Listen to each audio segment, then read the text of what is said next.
और स्वागत है आप सभी का। आप देख रहे हैं इंडिया डेली। मैं हूं आपके साथ गीतू चौहान। बुलेटिन की शुरुआत करते हैं बड़ी खबर के साथ। भारत पाकिस्तान के डीजीएमओ के बीच बातचीत। आज दोनों देशों के डीजीएमओ के बीच होगी बातचीत। भारत पाकिस्तान सीज फायर का आखिरी दिन, सीज फायर बढ़ाने पर चर्चा हो सकती है। ये बड़ी खबर। भारत पाकिस्तान के डीजीएमओ के बीच आज बातचीत होनी है।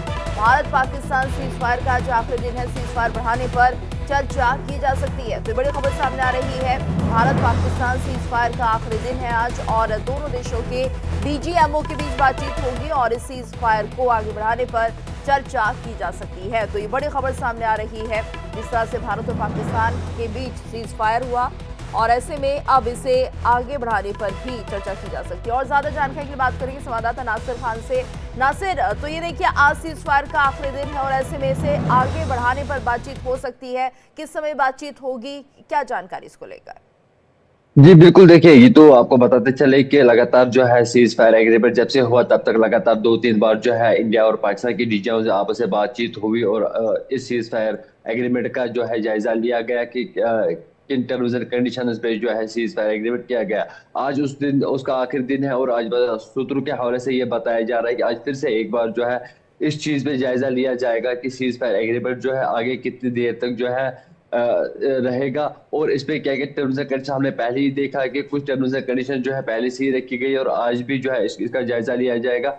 आज भी आपस में डीजीएमओ जो है दोनों बात करेंगे और इस सीज फायर एग्रीमेंट का आगे का जायजा लेंगे। क्या सीज फायर आगे कितने दिनों तक जो है वो इम्प्लीमेंट किया जाएगा। कहीं ना कहीं ये बताया जा रहा है सूत्रों के हवाले से कि आज दोपहर के टाइम जो है इंडिया और पाकिस्तान की डीजीएमओ जो है आपस में बात करेंगे और कहीं ना कहीं हमने लगातार देखा जब ऑपरेशन सिंदूर के बाद लगातार देखा हमने कि पाकिस्तान जो है सीज फायर का उल्लंघन करता है। चाहे हम कश्मीर सेक्टर की बात करें या हम जम्मू सेक्टर्स की बात करें तो लगातार सिविलियंस इलाकों को निशाना बनाया जा रहा है, सिविलियंस मकानों को जो है निशाना बनाया गया। उसके बाद जब डीजीएमओ उसके आपस में बातचीत हो गई उसके बाद हमने देखा कि वो जो सीज फायर उल्लंघन या वायलेशंस है, चाहे हम एलओसी सेक्टर्स की बात करें वो बिल्कुल जीरो पे आ गए और आज भी ये अंदेशा जताया जा रहा है कि आज भी ये जो डीजीएमओज है इंडिया और पाकिस्तान के वो बातचीत करेंगे और इस सीज फायर को जो है आगे इम्प्लीमेंट करने की कोशिश की जाएगी। जी बिल्कुल नासिर, और यहाँ पर ये भी बताइए क्योंकि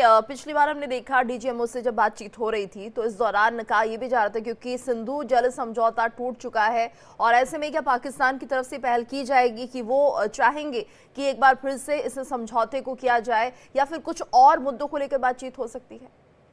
देखिए, भारत की तरफ से जो टर्म्स एंड कंडीशन है वो बिल्कुल क्लियर है। वो पहले से हमने देखा, चाहे हम रक्षा मंत्री की बात करें, देश के प्रधानमंत्री की बात करें या देश के गृह मंत्री की बात करें या डीजीएमओ की बात करें तो उनका पहले ही टर्म्स एंड कंडीशन उनकी क्लियर है कि अगर बातचीत होगी वो खाली पीओके पे होगी, अगर बातचीत होगी वो टेररिज्म के खात्मे पे होगी। और उसके साथ साथ हमने देखा कि पाकिस्तान ने फिर से एक बार जो है कश्मीर का मुद्दा उठाया। उन्होंने कहा कि कश्मीर में बात होगी जिसका समर्थन जो डोनाल्ड ट्रंप ने भी किया और उसके साथ साथ जो परसों डीजीएमओ टॉक्स हुए थे वहां पे भी इन ट्रीटी जो है उस समझौते को लेकर बात हुई और कश्मीर के मुद्दे भी बात हुई। लेकिन दो टोक अल्फाज में जो क्रिस्टल क्लियर यहाँ से टर्म्स एंड कंडीशंस है वो है, अगर खाली बातचीत होगी वो पीओके पे होगी, वो बातचीत खाली जो है टेररिज्म के खात्मे पे होगी और खून और नदी एक साथ नहीं बह सकती है। ये बात भी जो है कि क्लियरली बताई गई है।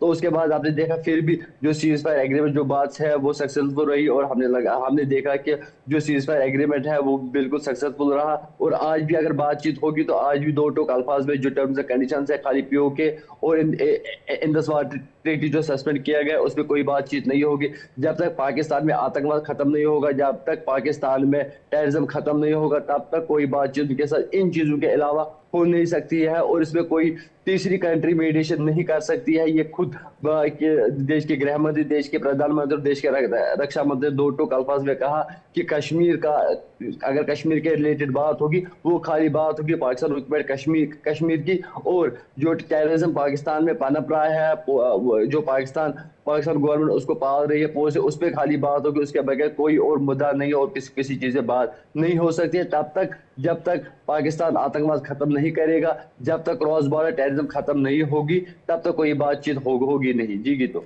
बिल्कुल नासिर, और देखिए आतंकवाद को लेकर तो साफ कर दिया गया है कि अगर अगली बार कोई ऐसी एक्टिविटी होती है, कोई घटना घटती है, उसके बाद पाकिस्तान को तैयार रहना होगा मुंह तोड़ जवाब सहने के लिए, जो कि भारत हमेशा उसे देता रहा है।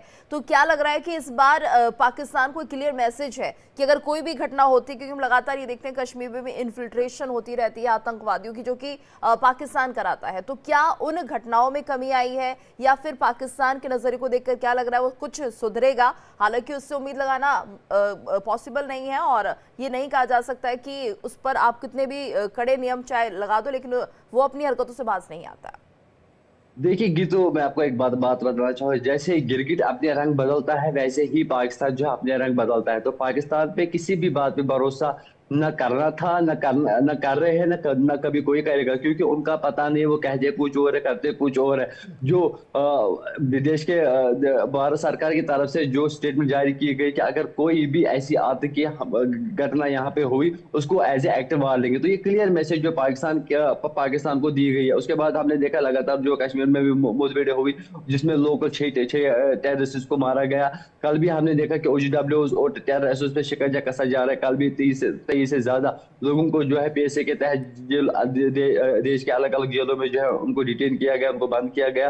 तो कहीं ना कहीं ये पाकिस्तान के लिए क्लियर मैसेज है कि उनके जो यहाँ पे स्लीपर सेल से OGWs है, उनका बारना जो है फूट चुका है, उनका नेक्सस जो है वो लोगों के सामने आया। उसके बाद आतंकी गतिविधियां जितने भी कश्मीर घाटी में है, उन मंसूबों पे पानी फेरने के लिए 24/7 हमारे सिक्योरिटी फोर्स जो है सतर्क है। और ये बात पाकिस्तान को समझनी चाहिए, क्योंकि अभी पाकिस्तान जो है ऑपरेशन सिंदूर के सदमे से बाहर नहीं आया है। अब ये देखना बाकी है कि सदमे से बाहर आने के बाद पाकिस्तान की आगे की रणनीति क्या रहेगी, क्योंकि पाकिस्तान ने हमेशा आतंकवाद को ही साथ दिया। और जो सुतरू के से हवाले से एक बड़ी खबर मेरे पास आ रही है, वो ये बताया जा रहा है जो जैश ए मोहम्मद का हेडक्वार्टर जो है जो ध्वस्त किया गया, उसको पाकिस्तान की सरकार जो है फिर से बनाने के लिए अनुमति दी जा रही है। यानी कि उस पर जो खर्चा आएगा, उस पर जो पैसा आएगा, उस पर जो जमीन होगी, वो पाकिस्तान की गवर्नमेंट बिल्कुल देगी। इससे नासिर, साफ और लगता है कि इसी आपकी जो सूत्रों के हवाले से खबर सामने आ रही है, उसी से साबित हो जाता है कि किस तरह से पाकिस्तान आतंकवाद को लेकर अपनी नजर रखता है, क्या उसका नजरिया है, क्या उसकी सोच है। यानी पाकिस्तान से हमेशा भारत को सतर्क रहना होगा। आप हमारे साथ बने रहिए।